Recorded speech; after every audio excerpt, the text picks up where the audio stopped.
ጤና ይስጥልኝ ውድ የአዲስ ህይወት ተመልካቾቻችን፣ ሳምንታዊ ዝግጅታችን ተጀምሯል። የጉበት ሲስት በዋነኝነት የሚከሰተው ኢቺኖኮከስ ግራኑሎሰስ በሚባል የቴፕ ትል ተባይ በሽታ ነው። ይህ ተውሳክ በተለምዶ የተበከለ ምግብ ወይም ውሃ በመውሰድ ይተላለፋል። እጮቹ ወደ ሰውነት ውስጥ ከገቡ በኋላ ወደ ሳይስትነት ይለወጣሉ። በዋነኝነት በጉበት ላይ ጉዳት ያደርሳሉ።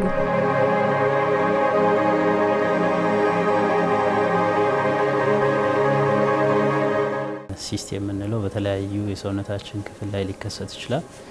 በትርጉም ደረጃ ውሃ የቋጠረ ወይ ደግሞ ፈሳሽ የቋጠረ እብጠት ነገር ማለት ነው።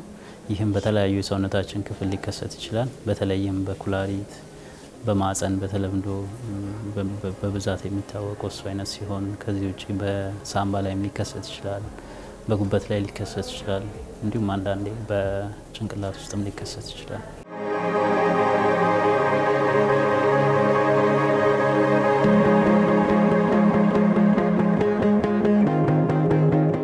የጉበት ሲስት ማንኛውም ሰውነታችን አካል ውስጥ ሊከሰት እንደሚችለው አይነት ሲስት ወይ ደግሞ ፈሳሽ የቋጠረ እብጠት ነው።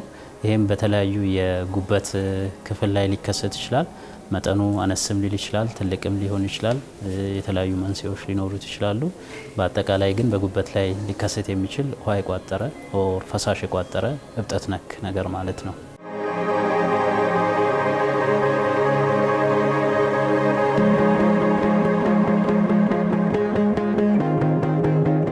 መንስኤዎቹ የጉበት ሲስት የምንለው ወይ ደግሞ ይሄ ፈሳሽ የቋጠረ እብጠት ጉበት ላይ የሚከሰተው ብዙ አይነት መንስኤዎች ሊኖሩት ይችላሉ።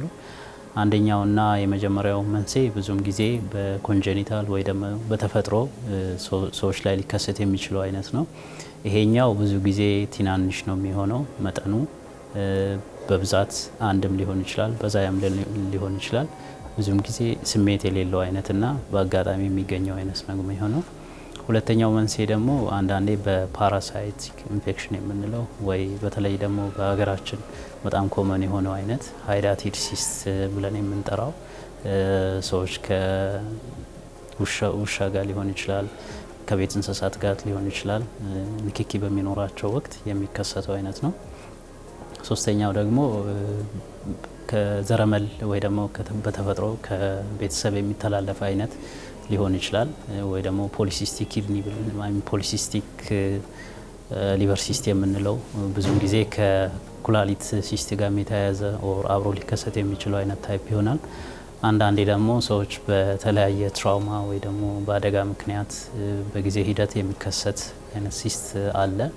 ከዚህ በተጨማሪ ደግሞ አንዳንዴ የእጢ አይነት መሰል ወይ ደግሞ ከጉበት እጢ ጋር የተያያዙ ብዙም ጊዜ የማይከሰቱ ግን አልፎ አልፎ አንዳንድ ሰዎች ላይ ሊከሰቱ የሚችሉ አይነት ይኖራሉ ማለት ነው።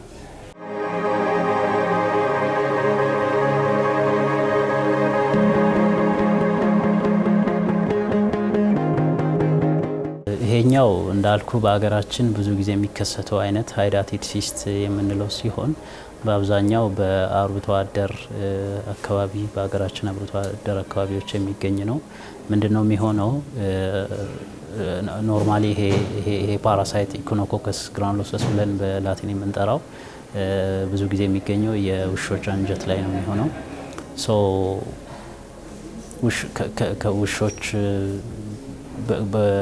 ከውሾች ጋር ባልተፈለገ ንክኪ ወደ ሰዎች ሊተላለፍ ይችላል። ሰዎች አክሲደንታል ሆስት ይሆናሉ ማለት ነው። ግን ሳይክሉ የሚሆነው ከውሻ ወደ እንስሳት ደግሞ በእንስሳት ዳሪ ውሾች የእንስሳትን ስጋ ሲበሉ ሳይክሉ ያ ነው። ግን ሰዎች አክሲደንታሊ ከውሻ ጋር ባላቸው ንክኪ ባልተፈለገ ንክኪ ወደ ሰዎች ሊተላለፍ ይችላል። ሰዎች ላይ ልክ ከተላለፈ በኋላ ሰዎች እጃቸውን ሳይታጠቡ ምግብ የሚበሉ ከሆነ በተለይ አትክልት ነገር ያልታጠቡ የሚጠቀሙ አይነት ከሆነ ከእጅ ወደ አፍ በሚለው መካኒዝም ወደ ሰውነታችን ወደ አንጀታችን ክፍል ይገባል። ከዛ በኋላ ወደ ጉበት በመሄድ ጉበት ላይ ፈሳሽ የቋጠረ ወይ ደግሞ ሲስት ሊያስከትል ይችላል።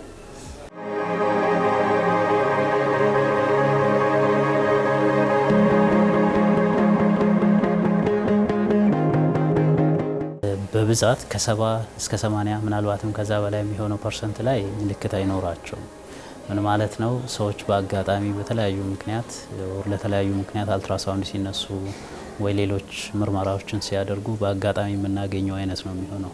ይሄኛው ሲስት ታይፕ ዩዥዋሊ በጣም ትናንሽ የሆነ ከፍ ያላለ ሌሎች ችግሮችን ላያስከትል የሚችል አይነትና ብዙም ስሜት የለውም። ሰዎች በአጋጣሚ ነው ሊገኝባቸው የሚችለው። ይሄ እንግዲህ ለአመታት አብሯቸው የቆየ ለ10 ለ15 አመት አብሯቸው የቆየ አይነት ሊሆን ይችላል። ስለዚህ አብዛኛው ፓርት ብዙም ስሜት የለውም። የተወሰኑት ፐርሰንት ወይ ደግሞ ከ10 ከ20 አካባቢ ፐርሰንት የሚሆኑ ሰዎች ላይ ደግሞ ስሜቶች ይኖራሉ። እኚህ ስሜቶች ብዙ ጊዜ ከመጠን ጋር የተያያዙ ነው። መጠኑ ከፍ እያለ በሚሄድበት ወቅት የተለያዩ ስሜቶች ያስከትላል። እንዲሁ አንዳንዶቹን ስሜቶች ለመጥቀስ ያክል መጠኑ ከፍ ያለ ሰዎች ላይ የሚከሰቱ ስሜቶች በዚህ በቀኝ የሰውነታችን ክፍል ወይ በቀኝ የሆዳችን ክፍል ከፍ ብሎ ባለው ወይ ጉበት በሚገኝበት ቦታ ላይ ከፍተኛ ቀለል ካለ እስከ ከፍተኛ የሆድ ህመም ማስከተል፣ አንዳንዴ ሰዎች ምግብ እንደበሉ ቶሎ የመጥገብ ስሜት፣ የማቅለሽለሽ ስሜት፣ ከፍ ካለም አንዳንዴ ማስመለስም ሊኖር ይችላል። የምግብ ፍላጎት መቀነስ ሊኖር ይችላል። አንዳንዴ ደግሞ በጣም ከከፋ የአይን ቢጫ እስከ ማስከተል ሊደርስ ይችላል። እኚህን የመሳሰሉት ምልክቶች ሊኖሩት ይችላሉ።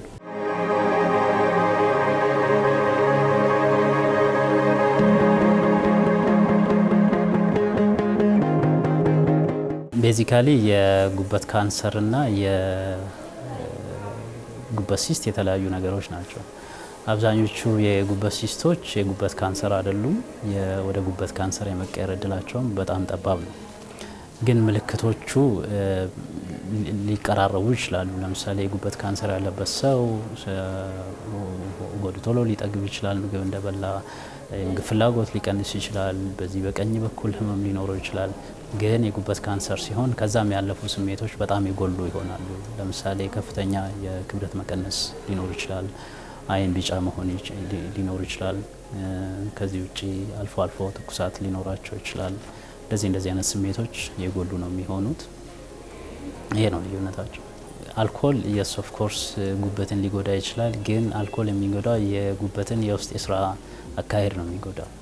ይሄኛው ሲስት የምንለው ግን የጉበት የውጨኛው ክፍል ሽፋኑ ላይ የሚከሰት ስለሆነ በአልኮል ምክንያት የመከሰት እድሉ በጣም ጠባብ ነው። እንደዛ ሊከሰት አይችልም። ከዛ ይልቅ ግን ቅድም ለመጥቀስ እንደሞከርናቸው ሌሎች በቂ ምክንያቶች እና አንዳንዴ ምክንያቱ ያልታወቀ አይነት ሲስተም ሊኖር ይችላል።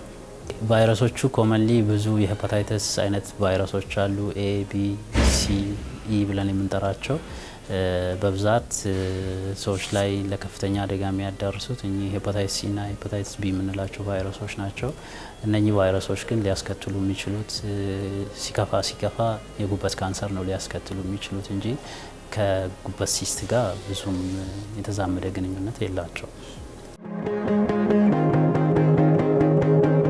የአዲስ ህይወት ፕሮግራማችን እንደቀጠለ ነው። ካፍታ ቆይታ በኋላ እንመለሳለን።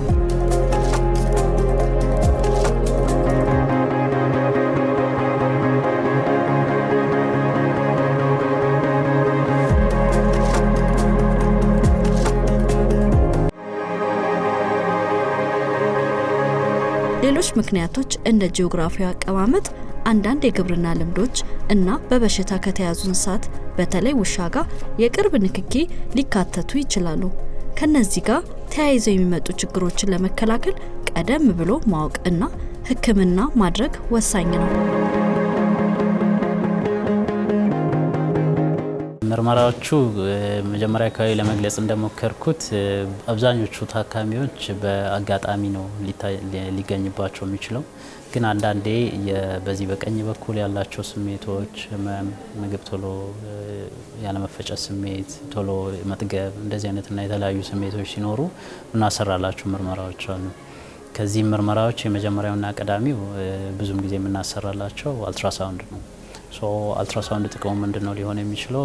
ሲስት ነው አይደለም፣ ሌሎች ከጉበት ጋር የተያዙ ወይ ከጉበት ውጭ ያሉ ነገሮች ናቸው የሚለውን መለየት ይችላል። ከዛም በተጨማሪ ደግሞ ሲስት ከሆነ ሲስቱ የት ጋር ነው ያለው፣ በትክክልስ የሊቨር ሲስቱ የትኛው የጉበት አካል ላይ ነው ያለው የሚለውን መለየት ይችላል። ከዛ ውጪ አንድ ነው ብዙ ነው መጠኑን፣ ሳይዙን እኚህን ነገር ይነግረናል። ይሄ ለሕክምናው በጣም አጋዥ ነው። ከዚህ በተጨማሪ ሌሎች ምርመራዎችም ሊሰሩ ይችላሉ። አብዶሚናል ሲቲ ወይ ደግሞ ሲቲ ስካን ብለን የምንጠራው አንደኛው ምርመራ አካል ነው። ኤምአርአይ ሊሆን ይችላል የምናሰራላቸው። ከዚህ በተጨማሪ ደግሞ አንዳንዴ ከብለድ ቴስት ወይ ደግሞ ከደም የሚወሰዱ የምርመራ አይነቶች ይኖራሉ። በተለይ ይሄኛው ለሃይዳቲድ ሲስት ብለን ለምንጠራው አይነት የጉበት ሲስት በጣም አጋዥ ነው ሊሆን።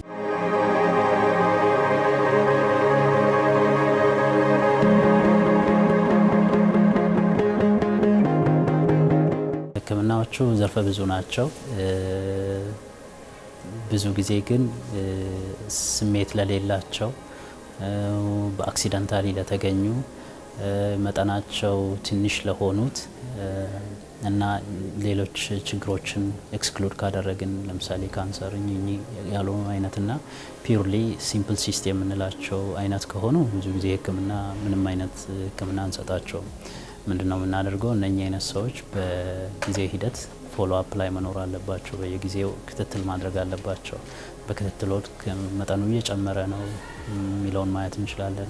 ከዛ ውጪ አንዳንዴ ራፕቸር ሊያደርግ ይችላል ወይ ሊፈነዳ ይችላል። ይሄንን እንከታተልላቸዋለን። ከዚህ ውጪ ላሉት ግን ሕክምና ሊያስፈልጋቸው ይችላል። በተለይ ስሜት ካላቸው መጠኑ በጣም ትልቅ ከሆነ ሕክምናዎች ሊኖሩት ይችላሉ። አንደኛው ሕክምና ሰርጀሪ ነው። በሰርጀሪ ማስወገድ ሊሆን ይችላል። ሌሎች የተለያዩ አይነት የሰርጂካል ፕሮሲጀሮች አሉ። እነኚህ ሊሆኑ ይችላሉ የሚሰራላቸው። ሶስተኛው የህክምና አይነት ደግሞ በተለይ ሃይዳቲድ ሲስት የምንለው በሀገራችን ኮመን ነው ብለን ላወራ ነው የሚከሰተው በፓራሳይት ወይ በተዋሲያን ነገር ስለሆነ ለተራዘመ ጊዜ የሚወሰድ መድኃኒት አለ። እሱን ታካሚዎቻችን እንዲወስዱ እናደርጋለን።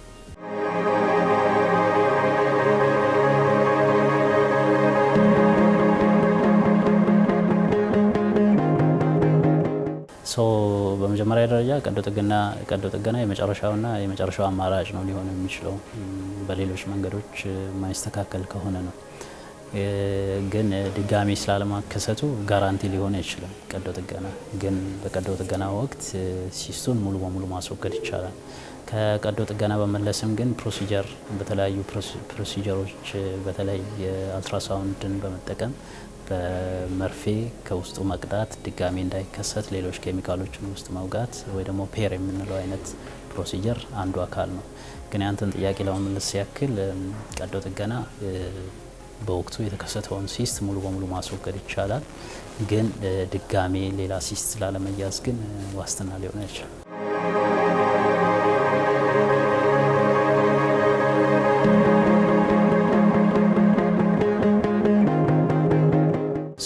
ሰዎች ቀዶ ጥገና ካደረጉ በኋላ መደረግ ያለባቸው መከላከያ የሚለው ማድረግ ያለባቸው ጥንቃቄ የሚለው በጣም ጥሩ ጥያቄ ነው።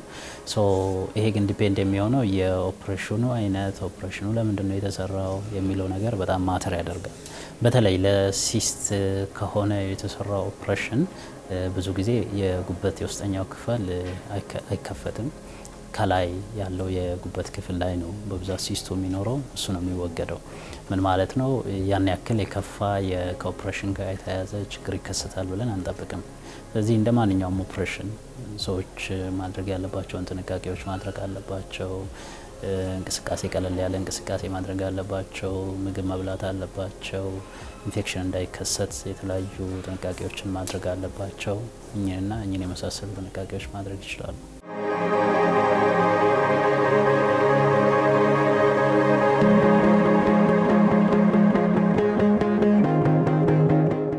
የጉበት ሲስት መከላከል ይቻላል። በእርግጥም በተለይ ከሃይዳቲድ ሲስት የምንለው ከእንስሳት ንክኪ ጋር የሚመጣውን አይነት ኮምፕሊትሊ መከላከል የምንችለው አይነት የጉበት ሲስት ነው። ምን ማለት ነው? ሰዎች ከቤት እንስሳቶቻቸው ጋር ወይ ከውሻቸው ጋር ያላቸውን ንክኪ በተቻለ መጠን መቀነስ ቢቻል፣ የቤት እንስሳቶቻቸውን ወይ ደግሞ ውሾቻቸውን ማስከተብ፣ ከዚህ በተጨማሪ አንዳንዴ ፔሪዲካሊ በሆኑ ጊዜ ውስጥ የዲዋርሚንግ የምንለው ወይ ደግሞ ለይሄ ኢኮኖኮከስ ግራኑሎሰስ የምንለው ተዋስ ወይ ደግሞ ፓራሳይት የሚያጠፋ መድኃኒት በየጊዜው ቢሰጧቸው አንዳንዴ ደግሞ አትክልትን የመሳሰሉት ሳይበስሉ የሚበሉ ምግቦችን ከመብላታችን በፊት ከፍተኛ ጥንቃቄ ቢደረግ ማጠብ በተለይ በውሃና በተለያዩ ነገሮች እጥበት ካከናወኑ በኋላ ቢበላ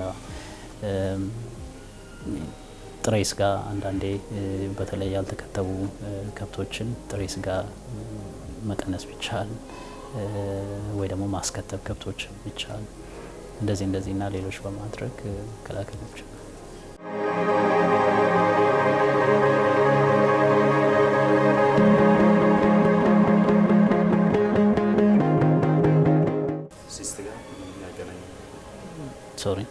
ሶሪያሲስ የሚባለው በሽታ ዛሬ ያነሳ የጉበት ሲስት የሚያመሳስለው ሲሮሲስ ለማለት ነው የፈለግኩ። ኦኬ ሲሮሲስ የምንለው ክሮኒክ የጉበት በሽታ ማለታችን ነው። የቆየ የጉበት ህመም ማለት ነው ሲሮሲስ። ኦር ደግሞ ጉበት ከፍተኛው የጉበት ፓርት ከተጎዳ ጉበት ወደ ፌለር ከሄደ ማለት ነውና ይሄ ብዙ ጊዜ ከጉበት ሲስት ጋር የሚያያዝ ነገር የለውም። ይሄ ውስጥ የጉበት ህመም ነው ሊሆን የሚችለው። ብዙ ጊዜ በሌሎች ምክንያት ነው ሊሆን የሚችለው። በቫይረሶች ሊሆን ይችላል፣ በመድኃኒቶች ተጽዕኖ ሊሆን ይችላል። እንደዚህ ሌሎች ምክንያቶች ነው የሚኖሩት። ከጉበት ሲስት ጋር ገናኝ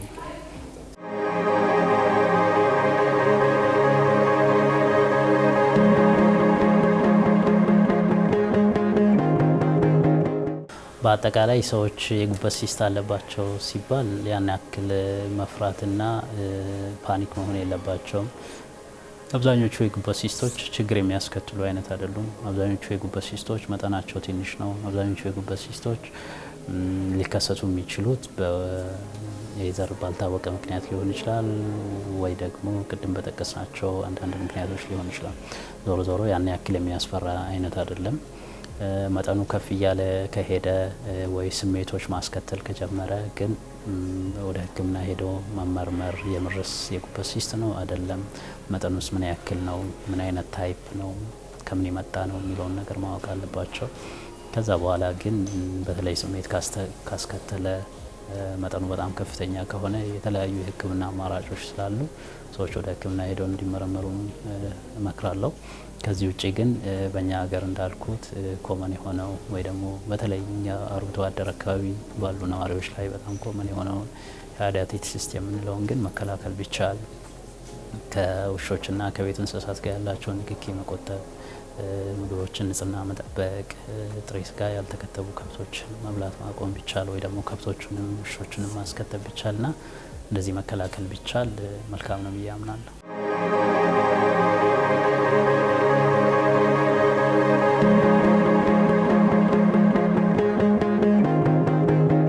በአጠቃላይ ለቀዶ ጥገና ታካሚዎች ማለት ይመስለኛል ጥያቄህና ሰዎች ያው ቀዶ ጥገና ሲባል በአእምሯቸው ውስጥ የሚፈጠሩ ብዙ አይነት ጥያቄዎች አሉ፣ ብዙ አይነት ፍራቻ አለ። ኦፍ ኮርስ እንደዚህ አይነት ጥያቄዎች አይፈጠሩ አይፍሩ ብለን ሙሉ በሙሉ ለመናገር ትንሽ ከባድ ነው። የሰው አፈጣጠር ለራሱ የመጨነቅ ነገር አለው። ግን ቀዶ ጥገና እንደ ማንኛውም የሕክምና አይነት አንድ የሕክምና አካል ነው።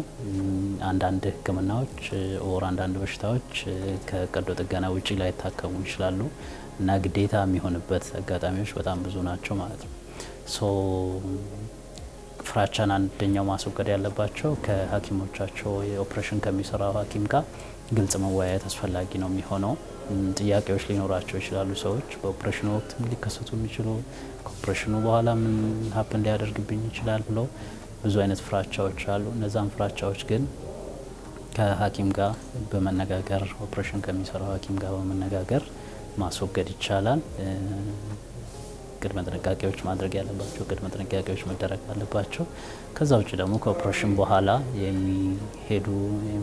የሚኖሩ ሂደቶችን ከሐኪም ጋር በመነጋገር ችግሮች ሳይከሰቱ ወይ ደግሞ ችግሮችም ከተከሰቱ በጊዜ ወር በወቅቱ መፍትሄ በማግኘት ቀዶ ጥገና በተሳካ እንዲካሄድና ከቀዶ ጥገና በኋላ ያለው ሪከቨሪ ፔሪየድም የተሳካ እንዲሆን ማድረግ ይቻላል። ውድ ተመልካቾቻችን የዛሬ አዲስ ህይወት ዝግጅታችን ይህንን ይመስል ነበር። ሳምንት በሌላ ዝግጅት እስከምንገናኝ መልካም ጊዜ